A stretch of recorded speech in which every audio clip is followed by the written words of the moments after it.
നമസ്കാരം. കോഴിക്കോട് മെഡിക്കൽ കോളേജിൽ ചികിത്സാ പിഴവെന്ന ആരോപണം. 6 മാസം മുൻപ് നടത്തിയ ശസ്ത്രക്രിയയെ തുടർന്നാണ് പരാതി. മെഡിക്കൽ കോളേജ് പ്ലാസ്റ്റിക് സർജറി വിഭാഗത്തിലായിരുന്നു കുട്ടിയുടെ ചികിത്സ. മോതിരവിരലിലെ തടിപ്പും വേദനയുമായിരുന്നു തുടക്കം. കോഴിക്കോട് മെഡിക്കൽ കോളേജിൽ നിന്നും സർജറി വേണമെന്ന് നിർദ്ദേശിച്ചു. ഇതേ തുടർന്ന് മെയ് 22-ന് നടത്തുകയും ചെയ്തു.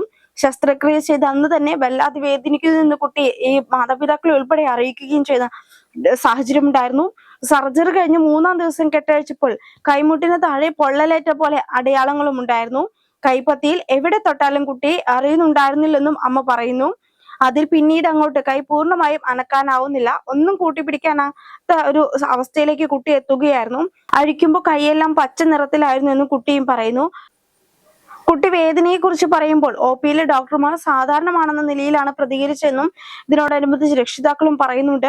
വേദനയും നീരുമായി പലതവണ മെഡിക്കൽ കോളേജിൽ പോയെങ്കിലും വ്യക്തമായ മറുപടി ലഭിച്ചില്ലെന്നും കുടുംബം പറയുന്നു. കളിക്കാനോ പഠിക്കാനോ ചിത്രം വരയ്ക്കാനോ പോയിട്ട് ചോറ് കഴിക്കാൻ പോലും ബുദ്ധിമുട്ടായ അവസ്ഥയിലാണ് കുട്ടി കഴിയുന്നത്. ഒടുക്ക 2 മാസം മുൻപ് നടത്തിയ പരിശോധനയിലാണ് വിരലുകളിലേക്കുള്ള ഞരമ്പുകൾക്ക് ക്ഷതമുണ്ടായി രക്തയോട്ടം നിലച്ചതായി മനസ്സിലായത്.